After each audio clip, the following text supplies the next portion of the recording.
হাপেখাটিৰ উজনিকুৰি মজলীয়া বিদ্যালয়ৰ সোণালী জয়ন্তী সমাৰোহৰ সফল সামৰণি স্থানীয় কণকণ শিশু আৰু যুৱক যুৱতীৰ ভাওনা প্ৰদৰ্শনে মহিলা সকলোকে ভাওনা উদ্বোধন কৰিলে বিশিষ্ট উদ্যোগী তথা সমাজসেৱক ডক্টৰ প্ৰকাশ বৰগোহাঁই অজস্ৰ জনতাৰ সমাগম হাপেখাটি শিক্ষা খণ্ডৰ অন্তৰ্গত অসম অৰুণাচল সীমান্তৱৰ্তী উজনিকুৰি মজলীয়া বিদ্যালয়ৰ সোণালী জয়ন্তী সমাৰোহ 28 আৰু 29 ডিচেম্বৰত দুদিনীয়া বৰ্ণাঢ্য কাৰ্যসূচীৰে সফল সমাপ্তি হয় প্ৰথম দিনা পুৱা পতাকা উত্তোলন স্মৃতি তৰ্পণ গুৰু শিষ্যৰ মণিকাঞ্চন সংযোগ নপুৰণি ছাত্ৰ ছাত্ৰীৰ অন্তৰংগ অনুষ্ঠান শিক্ষাৰ্থীৰ মানসিক শাৰীৰিক আধ্যাত্মিক উত্তৰণ আৰু সফল কেৰিয়াৰ গঢ়াত অভিভাৱক তথা শিক্ষক শিক্ষয়িত্ৰীৰ ভূমিকা শীৰ্ষক আলোচনা চক্ৰৰ লগতে আমন্ত্ৰিত আৰু স্থানীয় শিল্পীৰ দ্বাৰা গীতৰ শৰাই আগবঢ়োৱা হয় আনহাতে দ্বিতীয় দিনা সামূহিক সাফাই গছপুলি ৰোপণ বৰ্ণাঢ্য সাংস্কৃতিক শোভাযাত্ৰাৰ লগতে বিয়লি উদযাপন সমিতিৰ সভাপতিৰ প্ৰদীপ দুলাকাখৰীয়াৰ সভাপতিত্বত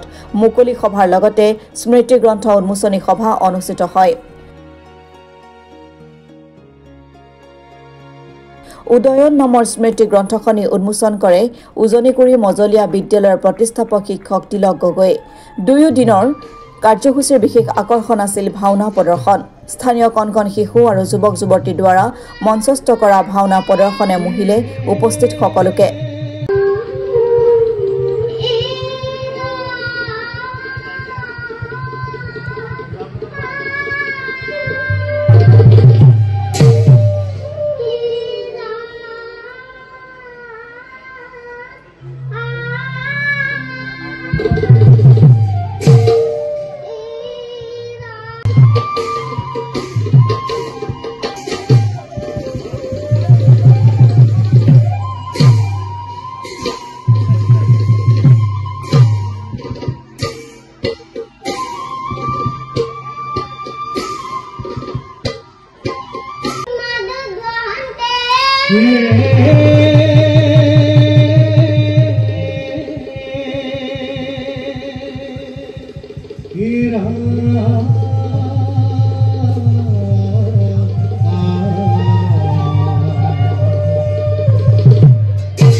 বন্ধুত্বৰ অতুল নিদৰ্শন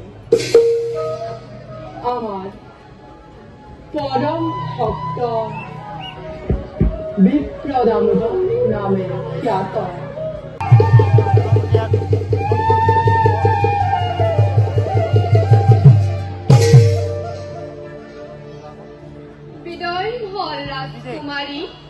কোনদিন কুঁৱলীময় আছিলো এদিন জগতৰ অজস্ৰ জনতাৰ উপস্থিতিত ভাওনা উদ্বোধন কৰে চৰাইদেউ জিলাৰ শিশু কল্যাণ সমিতিৰ প্ৰাক্তন অধ্যক্ষ বিশিষ্ট উদ্যোগী তথা সমাজসেৱক ডক্টৰ প্ৰকাশ বৰগোহাঁয়ে ভাওনা উদ্বোধন কৰি তেখেতে ৰাইজক উদ্দেশ্যি সাৰগৰ্ভ বক্তব্য আগবঢ়ায়। উজনি কৰি সমন্বিত যুৱ সংঘৰ যুৱ বন্ধুসকল মঞ্চত উপবিষ্ট অন্যান্য অতিথিগণ সভাত উপস্থিত দৰ্শক শ্ৰোতাসকল তথা মোৰ সন্মুখৰ আসনবিষ্ট ভকত বৈষ্ণৱ আইনমতী সমস্ত মই পোনপ্ৰথমেই আপোনালোক সকলোলৈ মোৰ আন্তৰিক শ্ৰদ্ধা আৰু সেৱা নিবেদন কৰিছোঁ।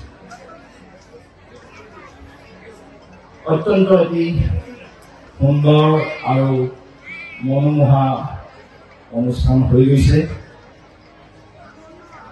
এক কথা ক'বলৈ গ'লে এটি জাকত জিলিকা অনুষ্ঠান আৰু মোৰ জন্মৰ পৰাই মই দেখা সাপেখাতী অঞ্চলৰ শ্ৰেষ্ঠ অনুষ্ঠানসমূহৰ ভিতৰত আজি আপোনালোকৰ এই সোণালী জয়ন্তী অনুষ্ঠান তাক আমি একেমুখে স্বীকাৰ কৰিব লাগিব।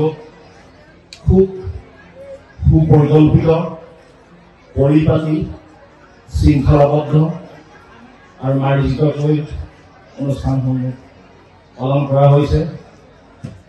মই বিগত কেইটা দিনত আহি আছোঁ আপোনালোকৰ মৰম চেনেহ আৰু আদৰ,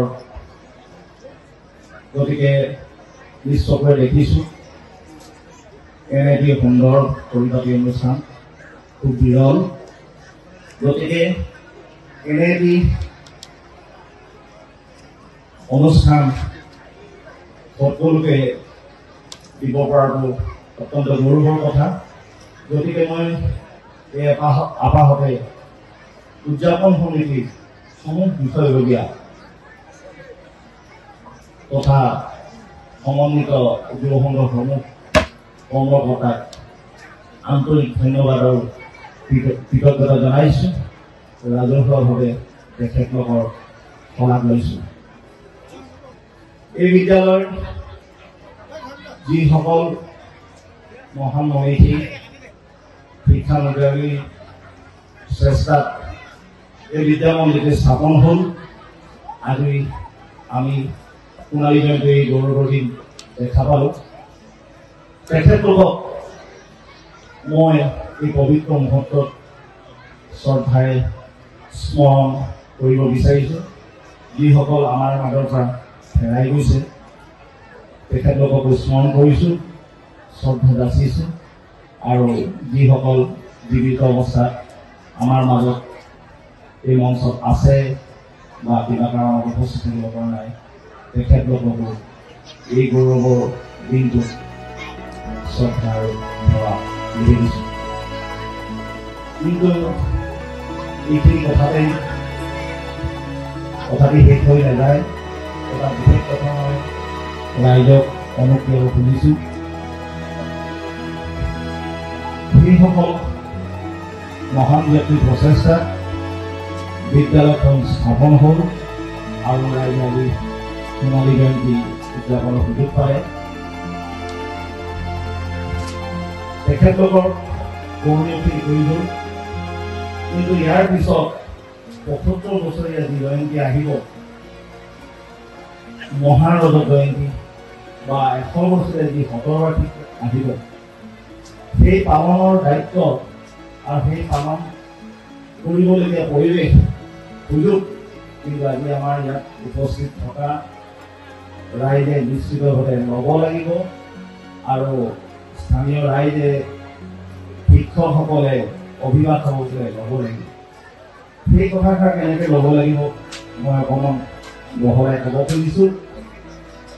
আপোনালোকৰ জ্ঞাত চৰকাৰে বিশেষ শিক্ষা নীতিত বিদ্যালয় একত্ৰীকৰণ কৰি আছে।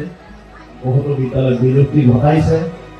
কাষৰীয়া বিদ্যালয়ৰ লগত লগ লগাইছে তাৰ যিগৰাকী কাম মোৰ অৱশ্যে ইমান শিক্ষানীতি ইমান জ্ঞাত নহয় তথাপিও গম পাইছোঁ পৰ্যাপ্ত শিক্ষাৰ্থীৰ অভাৱত বিদ্যালয়সমূহ এনেদৰে বিশেষকৈ আমাৰ অসমীয়া মাধ্যমৰ বিদ্যালয়সমূহ এনেকৈ বন্ধ কৰি দিয়াৰ কিছু ব্যৱস্থা লোৱা হৈছে উদাহৰণস্বৰূপে আমাৰ ইয়াতে লাগি থকা যিখন প্ৰাথমিক বিদ্যালয় সেইখন ইতিমধ্যে ইয়াত অনালিগেশ্যন হৈছে ইয়াৰ লগত সংযোগ হৈছে ইয়াত বহুতো এনেকুৱা বিদ্যালয় বিভিন্ন অঞ্চলত উঠি গৈছে বা বন্ধ হৈছে এতিয়া কথা হ'ল আজি আমি গৌৰৱেৰে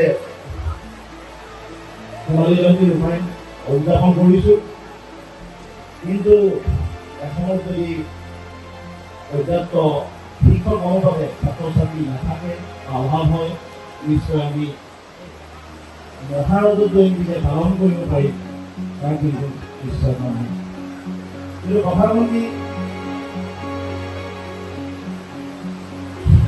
মহাৰজত জয়ন্তী পালন কৰিব পৰাকৈ বিদ্যালয়খন যদি জীৱিত থাকে বিদ্যালয়খন জীৱিত থাকিব কাৰণে নিশ্চিতভাৱে উন্নয়ন হ'ব লাগিব ছাত্ৰ ছাত্ৰী নামভৰ্তি হ'ব লাগিব আৰু ছাত্ৰ ছাত্ৰী ইয়াৰ পৰা যদি বাহিৰলৈ গৈছে আজি তাৰিখত মানুহে অভিভাৱক সচেতন হৈছে সকলোৱে এই সন্তানক ভাল এখন স্কুলত পঢ়াব খোজে ভাল এটি শিক্ষা দিব খোজে নিশ্চিতভাৱে সেইটো সকলোৱে কৰিব মোৰ ল'ৰাটো থাকিব সেইটোৱে কৰিব কিন্তু আমাৰ দায়িত্ব থাকিব যে এই বিদ্যালয়ৰ শিক্ষাৰ মানদণ্ড গুণগত মানদণ্ড আমি সেই পৰ্যায়লৈ লৈ যাব লাগিব যাতে এই বিদ্যালয়ত উন্নতিৰ হাৰ উচ্চ হয় আমি যেনেকৈ এই অঞ্চলৰ পৰা বিভিন্ন ঠাইলৈ ছাত্ৰ ছাত্ৰী লৈ যাওঁ অভিভাৱকসকলে ৰাতিপুৱা স্কুলীয়ে আমি জাতীয় বিদ্যালয় বা অন্যান্য বিদ্যালয় আমি সময় লৈ যাওঁ কাইলৈ এনেকুৱা এখন পৰিৱেশ গঢ় দিব লাগিব উদযাপন সমিতিয়ে ভাওনা উদ্বোধক ডক্টৰ প্ৰকাশ বৰগোহাঁইক বিশেষভাৱে সম্বৰ্ধনা সন্মান জ্ঞাপন কৰে